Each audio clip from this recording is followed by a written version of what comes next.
Allô tout le monde! Donc aujourd'hui, je fais une petite vidéo pour vous montrer comment je planifie ma semaine en termes de repas.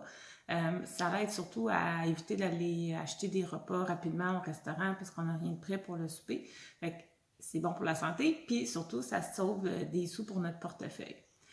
Je vous avais fait un petit texte un petit peu plus tôt aujourd'hui pour vous expliquer déjà un petit peu la manière que moi je procède. Là, je vais vous la montrer en image. Fait que dans le fond, la première chose que je fais souvent, ça va être de regarder ce qui me reste dans mon frigidaire puis dans mon congélateur pour voir qu'est-ce que je pourrais utiliser cette semaine.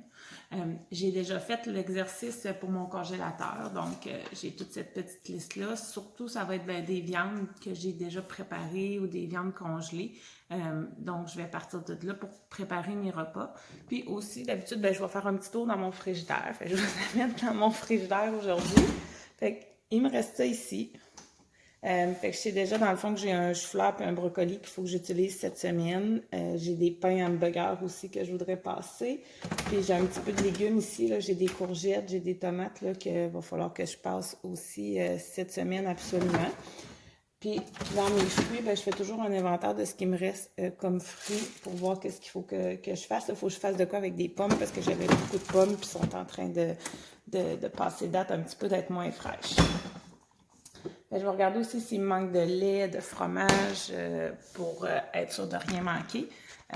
Mon truc, moi, dans le fond, c'est vraiment de faire un inventaire complet pour ne pas avoir à aller à l'épicerie plusieurs fois dans la semaine.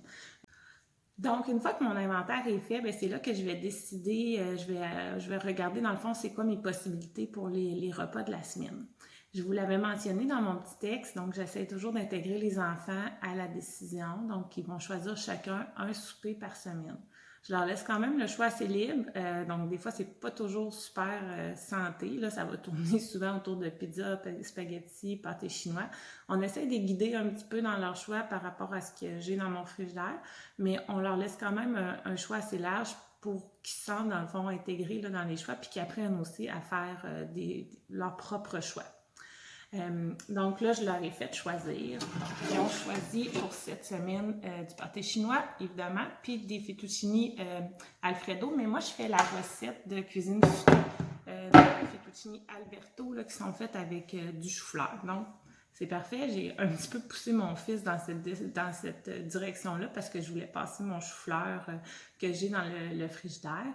Sinon, souvent, quand le chou-fleur vient en spécial, je m'en achète des plus grandes quantités, puis je le fais congeler. Je le mets en morceaux, puis je le fais congeler. Donc, j'en ai toujours pour me faire cette recette-là au moins. Ensuite de ça, là, je sais que j'ai, dans le fond, du bœuf effiloché que je peux passer qui est déjà cuit. J'ai du ragoût de boulette, j'ai du poisson, j'ai du poulet cuit que je vais utiliser dans mes pâtes Alberto. Donc, ensuite de ça, là, je fais un petit casse-tête pour essayer, dans le fond, de regarder qu'est-ce que je peux cuisiner avec ça. Souvent, ce que je vais faire, c'est que je vais me référer, je me suis fait un cahier, dans le fond, avec mes recettes que je fais le plus souvent. Fait que soit on va les chercher sur Internet, je vais me les faire imprimer. Fait que ça rend le choix plus facile, je vais passer au travers, puis je vais avoir déjà des petites idées de qu'est-ce que je peux faire avec.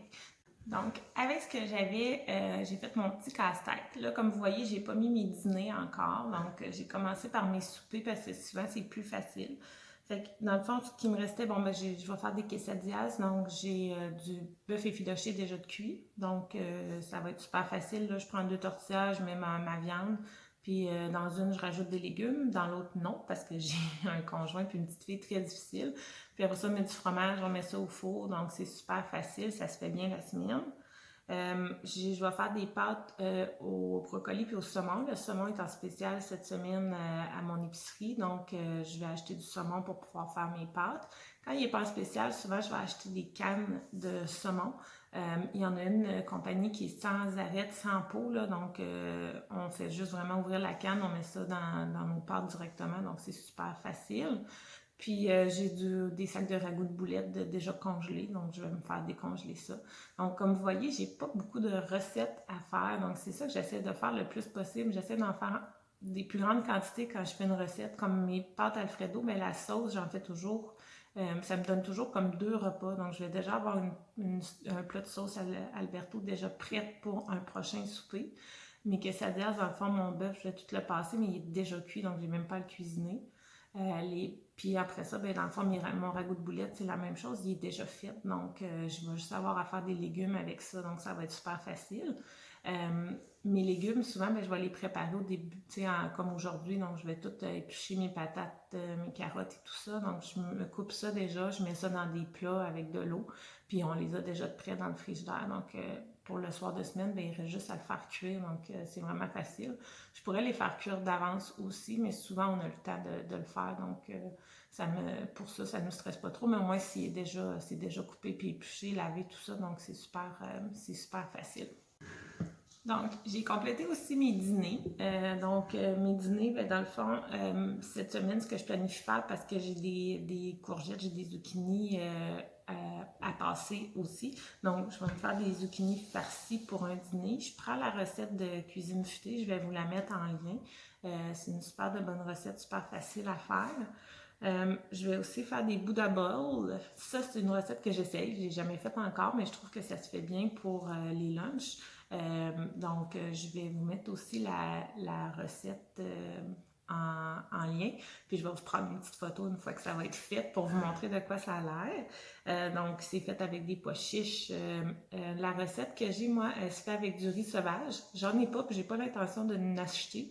J'ai du quinoa, donc je vais faire du quinoa.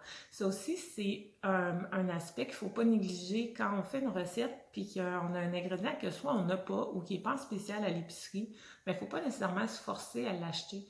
On peut essayer de modifier la recette pour essayer de passer des légumes ou soit des grains comme du quinoa qu'on a déjà à la maison. Donc, il faut être un petit peu flexible puis l'essayer. Des fois, ça ne marchera pas. Ça m'est arrivé de faire des recettes comme ça, de modifier des choses puis ça ne marche pas. Mais c'est de l'essayer puis de voir pour essayer de toujours vider ce qu'on a dans le frigidaire au lieu d'aller acheter quelque chose qui est à plein prix à l'épicerie juste pour faire la recette telle qu'elle. Puis pour le reste de la semaine, ben, je vais répéter mon Buddha Bowl encore parce que je vais m'en faire plusieurs. Puis ben, ça va être les restants, dans le fond, des soupers de la veille.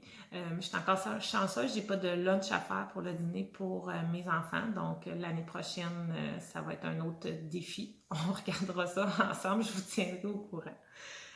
Puis ensuite de ça, ben, pour bien planifier ma journée, qu'est-ce que je vais avoir à faire? Ben, dans le fond, je me marque toujours toutes les choses que j'ai à faire ou que je voudrais faire, dans le fond, pour ma planification de la semaine.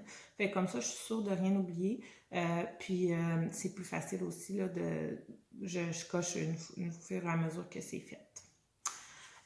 Ensuite de ça, ben, une fois que tout est choisi aussi comme ça, ben, je vais regarder ce qui me manque pour faire mes recettes.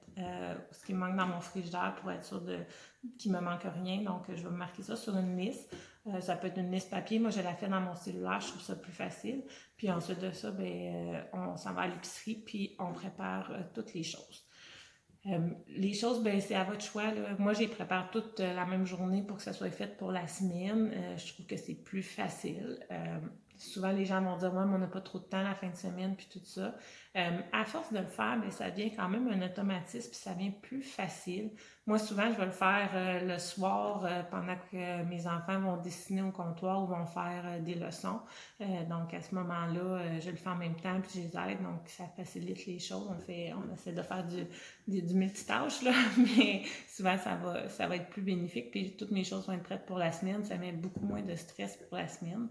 Puis comme je vous dis, bien, ça permet de cuisiner plus maison. Donc, on va moins acheter de plats déjà prêts à l'épicerie, moins de choses déjà coupées, des fruits ou des légumes déjà pré-coupés qui coûtent plus cher.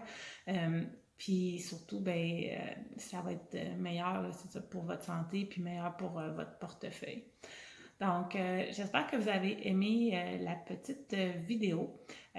Pour ma part, dans le fond, je vais essayer à toutes les semaines maintenant de vous faire une petite photo de ma planification de la semaine pour les repas, puis de vous mettre en lien aussi les recettes que j'utilise. Si vous avez aimé ça, ben mettez-moi un petit pouce en l'air pour me montrer que vous avez aimé la vidéo puis que vous en voulez plus dans ce style-là. Sinon, ben, je vous invite à vous abonner à la page Facebook de Communauté Santé Bellechasse si ce n'est pas déjà fait. Aussi sur Instagram, donc je vais essayer de mettre le même contenu sur Instagram là, pour vous essayer de vous motiver à faire des bons choix dans vos recettes, puis essayer de vous motiver aussi pour l'épicerie, pour faire des bons choix à l'épicerie. Donc, c'est tout pour moi aujourd'hui. Bonne fin de journée. Bye bye.